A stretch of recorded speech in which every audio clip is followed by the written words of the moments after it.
Hello friend, स्वागत है आप सभी का मेरे नए YouTube channel edu smart tutor में। यह वीडियो बहुत खास होने वाला है, इसे लास्ट तक जरूर देखिएगा। इसमें हम बात करेंगे आरबीआई ने जारी किए नए नियम 2025। बैंकों के इन नियमों में बदलाव लाने के लिए दीजिए अपना मत। देखिए, अगले 3 से 4 महीनों में आपके बैंक के कामकाज में कई अहम बदलाव आने वाले हैं। आरबीआई ने जारी किए 238 बैंकिंग नियम ड्राफ्ट जनता के लिए। आप सभी अपना अभिमत सुझाव दे सकते हैं। जानिए क्या है नियम। सारे सब कुछ आपको इस वीडियो में मिलेगा। उसका पूरा हम एनालिसिस करेंगे। 10 नवंबर 2025 तक आप अपने सुझाव दे सकते हैं। कैसे देंगे सुझाव, सब कुछ संपूर्ण प्रक्रिया आपको इस वीडियो में मिलेगी। अब देखिए, बदल गए बैंकों के नियम, आप पर होगा असर। 20 पॉइंट में जाने प्रस्तावित बड़े बदलाव। इस वीडियो को लास्ट तक देखिएगा। हम सारे पॉइंट्स डिस्कस करेंगे और उसका असर क्या होगा आप पे, ये भी डिस्कस करेंगे। अब देखिए, नए नियम जैसे साइबर फ्रॉड के लिए अब बैंक होंगे जिम्मेदार। जानिए कैसे। लॉकर नियम, प्रीपेमेंट पेनाल्टी खत्म, केवाईसी आउटसोर्स नए नियम इत्यादि। जानिए सब कुछ इस वीडियो में। 70+ बुजुर्गों के लिए घर बैठे ऑनलाइन सुविधा मिलेगी। 1 जनवरी 2026 तक सुझावों के बाद फाइनल नियम 1 अप्रैल 2026 से लागू हो जाएंगे। तो आप अपना मत दीजिए और जागरूक नागरिक बनिए।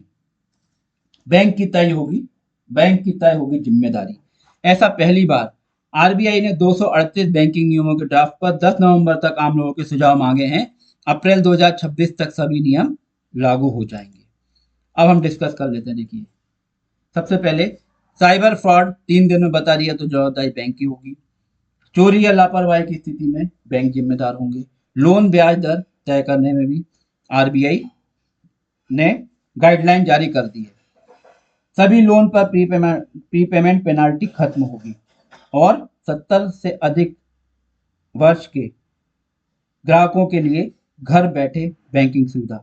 और भी बहुत कुछ जानिए इस वीडियो में, कंप्लीट डिटेल एनालिसिस। अब हम बात कर लेते हैं point by point. Cyber fraud, ग्राहक 3 दिन में बताएं तो जवाबदारी जीरो। बैंक देरी करे तो 25,000 जुर्माना। जानिए कैसे।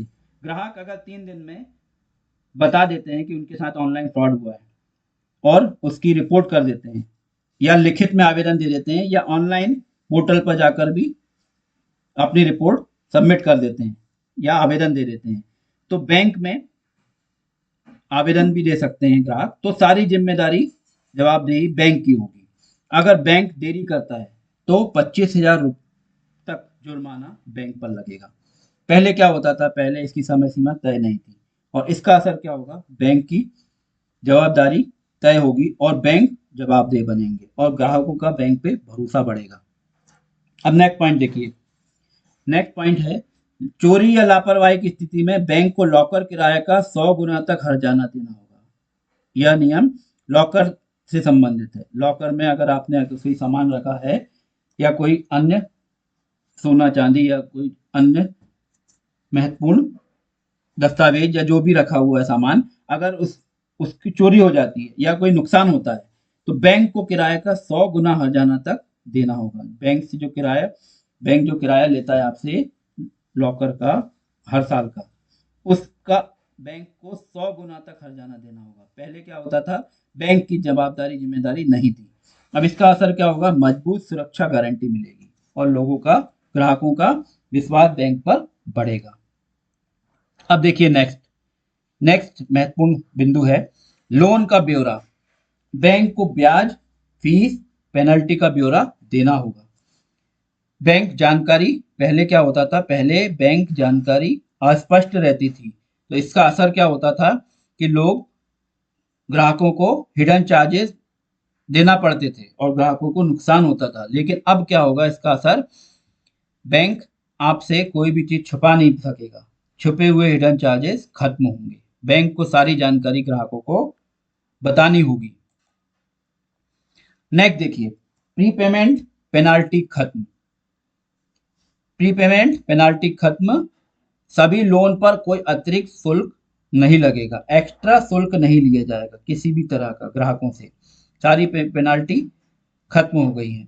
सभी लोन पर कोई एक्स्ट्रा शुल्क नहीं लगेगा। पहले क्या होता था, देखिए छूट सिर्फ रिटेल लोन पर थी, जो रिटेल लोन लेते थे तो ग्राहक उन्हीं पे छूट मिलती थी, लेकिन अब सभी लोन पर कोई एक्स्ट्रा शुल्क नहीं लगेगा। इसका असर क्या होगा, जल्दी लोन चुकाना होगा आसान और ग्राहकों का भरोसा बैंक पर बढ़ेगा। अब नेक्स्ट पॉइंट देखिए, केवाईसी आउटसोर्स से संबंधित है यह। बैंक खुद ई केवाईसी करेंगे, कोई एजेंसियां नहीं।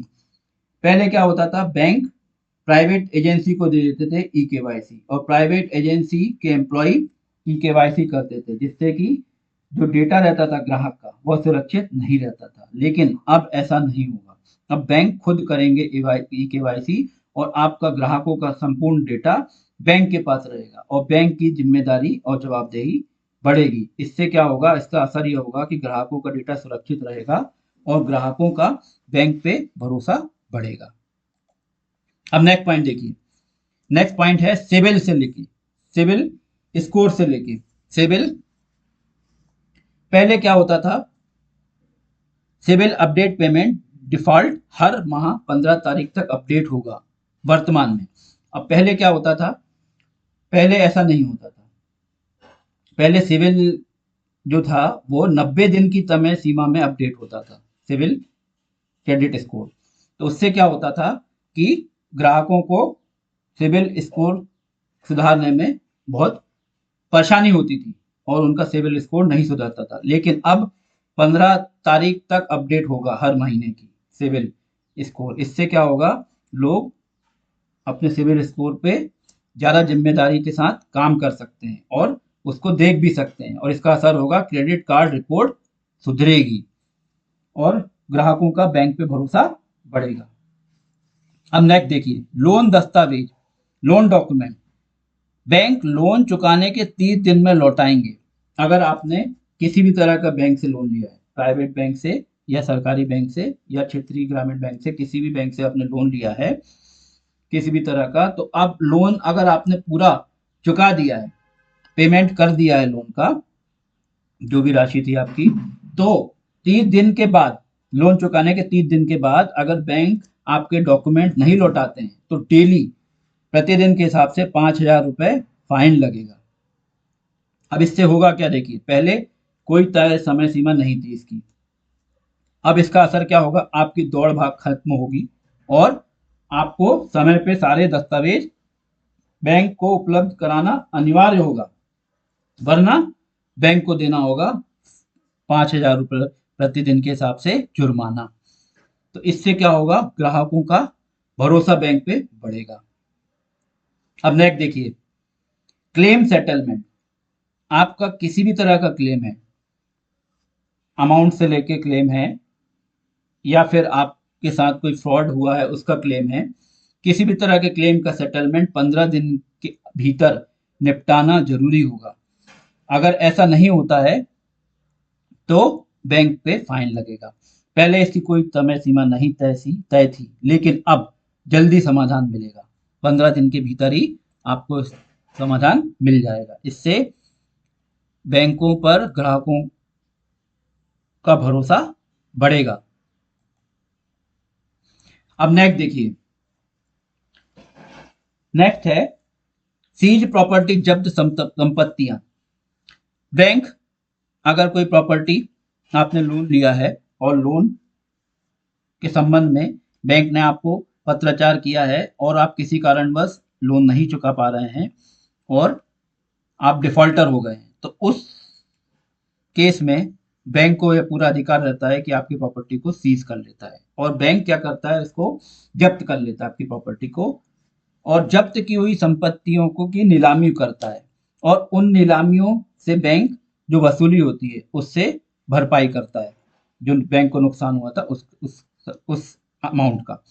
लेकिन अब क्या होगा, देखिए जब्त संपत्तियां हर माह वेबसाइट पर अपडेट की जाएंगी, जिससे ग्राहकों को सब सारी चीजें पारदर्शिता के लिए किया है यह नियम, कि सभी लोगों के सामने सभी लोग उसको देख सकते हैं। ऑनलाइन अगर कोई जानकारी अपडेट होती है या ऑनलाइन कर दी जाती है कोई जानकारी, तो उसको कोई भी ग्राहक या कोई भी अन्य व्यक्ति उस वेबसाइट पे वह संपत्ति देख सकता है। हर माह वेबसाइट पर ही अपडेट की जाएगी सीज प्रॉपर्टी। हाँ, अब देखिए नेक्स्ट। नेक्स्ट है गोल्ड लोन नीलामी। अब इसमें क्या होता था कि अगर गोल्ड लोन लिया था आपने और अमाउंट आप नहीं चुका पाए तो बैंक आपके गोल्ड की नीलामी करेगा।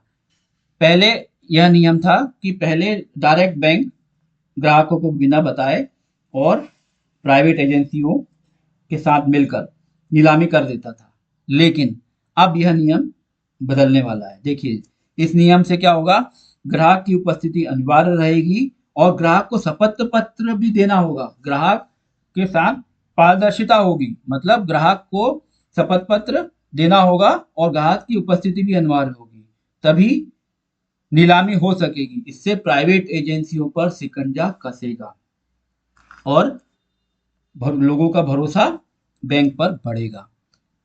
अब देखिए नेक्स्ट पॉइंट, अनक्लेम्ड जमा। अगर आपने किसी भी बैंक में खाता खुलवाया है और आप 6 महीने या साल भर तक उस अकाउंट को उपयोग नहीं करते हैं, उसमें कोई भी ट्रांजेक्शन नहीं करते हैं, तो बैंक उस खाते को निष्क्रिय कर देता है, इनएक्टिव कर देता है और वह अनक्लेम्ड हो जाता है। अब उसमें जो भी आपका अमाउंट जमा था वो अमाउंट आरबीआई को ट्रांसफर हो जाता है। लेकिन इस नियम में बदलाव कर रहा है आरबीआई। अब इसमें क्या होगा, अब आप जब उस अकाउंट को फिर से रीएक्टिवेट करेंगे ई केवाईसी कराने के उपरांत, फिर इसके बाद बैंक क्या करेगा, आपका पैसा लौटा देगा तुरंत इस नियम के लागू होने के बाद। पहले क्या होता था, बैंक तुरंत नहीं लौटाता था। बैंक क्योंकि आरबीआई को ट्रांसफर कर देता है सारा आपका अनक्लेम्ड जमा, और आरबीआई से वापस आने में बैंक में काफी समय लगता था। इससे ग्राहकों को अत्यधिक परेशानी का सामना करना पड़ता है। लेकिन इस नियम के आ जाने से ऐसा नहीं होगा, डायरेक्ट आपको बैंक पैसा लौटा देगा और फिर बाद में वो आरबीआई से वो अमाउंट ले लेगा बैंक। अब देखिए नेक्स्ट है important point, loan down payment 20 lakh से अधिक के होम लोन पर 80% मिलेगा। अब इसका असर क्या होगा, देखिए, अगर आप होम लोन लेना चाहते हैं या कोई भी और प्रॉपर्टी पे लोन लेना चाहते हैं तो पहले क्या था, पहले नियम था 90% का। मतलब उदाहरण के लिए देखिए, अगर आप 40 लाख की प्रॉपर्टी, 40 लाख का लोन लेना चाहते हैं बैंक से होम लोन, तो उस पे पहले मिल जाता था 36 लाख 90% के हिसाब से। लेकिन इस नियम के लागू होना हो जाने के बाद क्या मिलेगा आपको, 80%, मतलब आपको 32 लाख ही मिलेगा। 40 लाख की प्रॉपर्टी है तो आपको 80% के हिसाब से 32 लाख ही मिलेगा और बाकी 20% जो है वो आपको डाउन पेमेंट करना होगा। अब इसका असर क्या होगा, इसका असर ये होगा कि आपको लोन बैंक से कम मिलेगा तो आपका ब्याज भी कम लगेगा। लोन बैंक से कम मिलेगा तो ब्याज कम लगेगा और आपको डाउन पेमेंट ज्यादा करना होगा। अब देखिए नेक्स्ट पॉइंट क्या है, नेक्स्ट बिंदु है लोन ब्याज फार्मूला। एकीकृत फार्मूले से ब्याज तय किया जाएगा, मतलब यूनिफॉर्म और सिंगल एक फार्मूला बनाया जाएगा आरबीआई के द्वारा, उसी के जरिए ब्याज का निर्धारण होगा। अभी क्या है कि मल्टीपल फैक्टर्स होते हैं, मल्टीपल फैक्टर्स के जरिए ब्याज दर तय होती हैं, लेकिन अब ऐसा नहीं होगा। तो लोन ब्याज फार्मूला आरबीआई के द्वारा लागू कर दिया जाएगा। अब नेक्स्ट देखिए इंपॉर्टेंट पॉइंट है संपत्ति घोषणा। निजी बैंक के कर्मियों को संपत्ति का ब्यौरा देना होगा। देखिए, अब यह नियम महत्वपूर्ण है।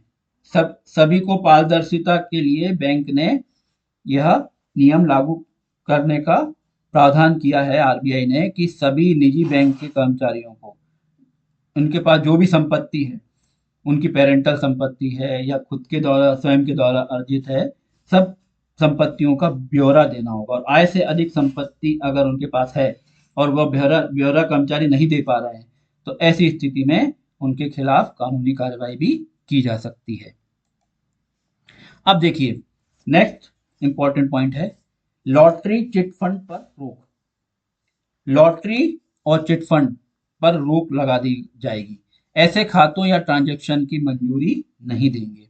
मतलब आपके खाते का उपयोग किसी भी प्राइवेट फर्म के द्वारा या किसी भी व्यक्ति के द्वारा लॉटरी या चिट फंड कंपनियों कंपनियों के माध्यम से चिट फंड में आपका पैसा लगाया जा रहा है, आपके अकाउंट का उपयोग किया जा रहा है, तो ऐसे ट्रांजेक्शन आरबीआई ब्लॉक कर देगा। अब नेक्स्ट देखिए, डिजिटल लोन, कम से कम 1 दिन का कूलिंग ऑफ पीरियड जरूरी। हाँ, डिजिटल लोन में कूलिंग ऑफ पीरियड का मतलब ये है कि आपके पास ये ऑप्शन रहेगा कि 1 दिन के भीतर भीतर आपको 24 घंटे का समय दिया जाएगा। अगर आपने डिजिटल लोन लिया है तो आप उसको कैंसिल भी कर सकते हैं 24 घंटे के भीतर भीतर।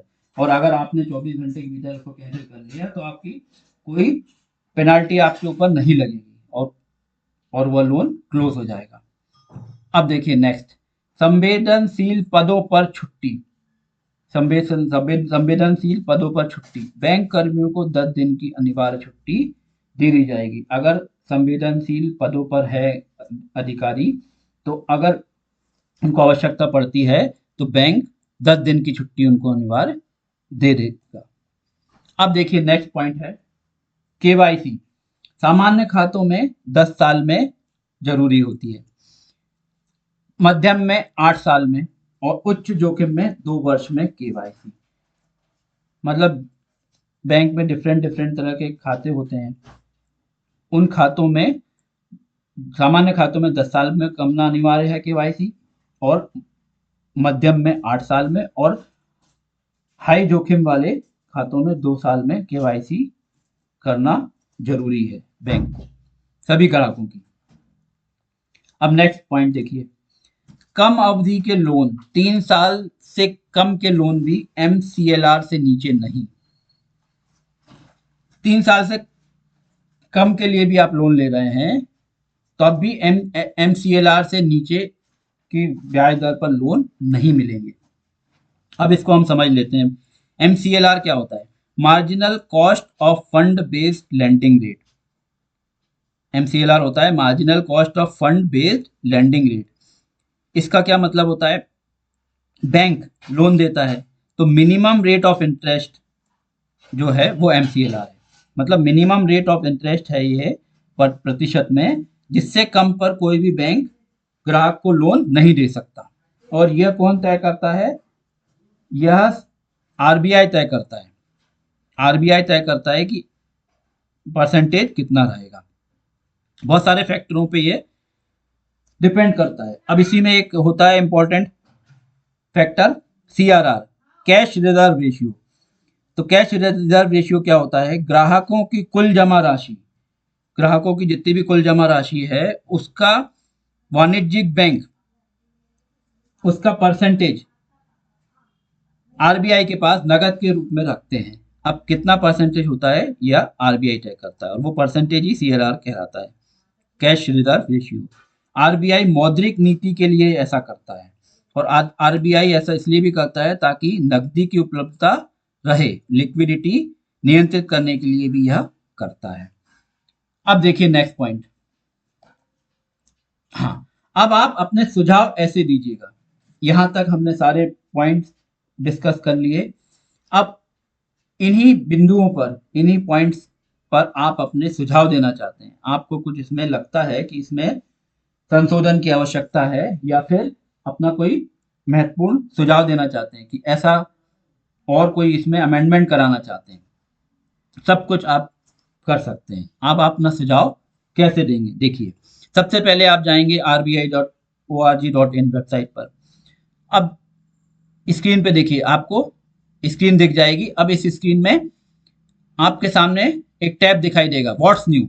अब इस पे जैसे ही आप क्लिक करेंगे तो आपके सामने बहुत सारे टैब ओपन हो जाएंगे और टेक्स्ट ओपन हो जाएगा। इसमें देखिए आपके सामने मैंने हाईलाइट कर दिया है। आपको किस पे क्लिक करना है? Consolidation of regulation draft for comments. Consolidation of regulation draft for comments, इस पे आप क्लिक करेंगे। आप इस पे जैसे ही क्लिक करेंगे एक विंडो ओपन हो जाएगी। इस विंडो में आपको टेक्स्ट दिखा होगा बहुत सारा, जिसमें लिखा होगा consolidation of regulation draft for comment. और इसमें देखिए रोमन में फर्स्ट सेकंड दिखा होगा सबसे टॉप में, इसको मैंने हाईलाइट कर दिया। देखिए इस पे आपको क्लिक करना है। Draft of 238 consolidated master directions oblique guidelines, इस पे आप क्लिक करेंगे। आप इस पे जैसे ही क्लिक करेंगे एक न्यू विंडो ओपन हो जाएगी और इसमें आपको सबसे टॉप में दिख जाएगा reserve bank of India universal bank licensing guidelines 2025 connect to regulate, इस ऑप्शन पे आपको क्लिक करना है। आप इस ऑप्शन पे जैसे ही क्लिक करेंगे एक न्यू विंडो ओपन होगी और सबसे नीचे आपको दिख रहा होगा सबमिट कमेंट, मैंने हाईलाइट कर दिया है। आप इस पे क्लिक करेंगे और यहाँ पे देखिए क्या एक स्क्रीन ओपन हो जाएगी, इसमें लिखा आएगा, देखिए I give consent to the reserve bank of India to store the personal information name email ID and mobile number provided with my comments for a period of 3 months.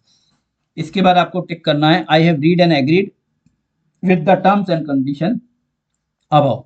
इसके बाद आपको proceed to comprehensive comment, इस पे click करना है। आप जैसे इस पे क्लिक करेंगे एक विंडो ओपन होगी, इसमें आपके सामने बहुत सारे ऑप्शंस रहेंगे, जैसे कि इसमें name organisation your comment mobile number email address, आपको सारी इंफॉर्मेशन फिल करना है। आपको सारी इंफॉर्मेशन फिल करने के बाद आपका मोबाइल नंबर जैसे फिल करेंगे तो सेंड ओटीपी आएगा, उस ओटीपी को भी आपको ईमेल के जरिए वेरीफाई कराना है। ईमेल एड्रेस पे ओटीपी आएगा, उस ईमेल आपका वेरीफाई होगा और लास्ट में आप अपने कमेंट लिख के सबमिट कर देंगे। तो जैसे ही आप सबमिट करेंगे आपका फीडबैक और जो भी आपकी क्यूरी थी वो सबमिट हो जाएगी आरबीआई के पास। तो दोस्तों आप जिम्मेदार नागरिक जरूर बनिए और सभी से मेरा निवेदन है कि यह फॉर्म जरूर भरिए। आपके क्या कमेंट्स हैं, आप कौन कौन से संशोधन और चाहते हैं या फिर ये संशोधन आपको अच्छे लगे तो इसके संबंध में भी आप आरबीआई को दिशा निर्देश या अपने सुझाव दे सकते हैं। तो दोस्तों एग्जाम चूज करने से पहले अपने इंटरेस्ट स्ट्रेंथ और स्टडी स्टाइल समझो। अगर आपको किसी एक एग्जाम में इंटरेस्ट है तो कमेंट करो इंटरेस्टेड प्लस एग्जाम नेम, मैं उस टॉपिक पे डिटेल वीडियो बना दूंगा। अगर ये वीडियो पसंद आया हो तो लाइक ज़रूर करना, अपने दोस्तों के साथ शेयर करना और चैनल को सब्सक्राइब करना मत भूलना। आपका सपोर्ट ही मुझे इस तरह की वीडियो बनाने का मोटिवेशन देता है। तो मिलते हैं फ्रेंड्स नेक्स्ट वीडियो में, तब तक के लिए keep learning and keep growing. Video को लाइक करें, शेयर करें और कमेंट करें और इसको ज़्यादा से ज़्यादा लोगों तक शेयर करें ताकि यह जानकारी सभी लोगों तक सुगमता से सरलता से पहुंच सके और सभी लोग अपने सुझाव बैंक को दे सकें। Thank you.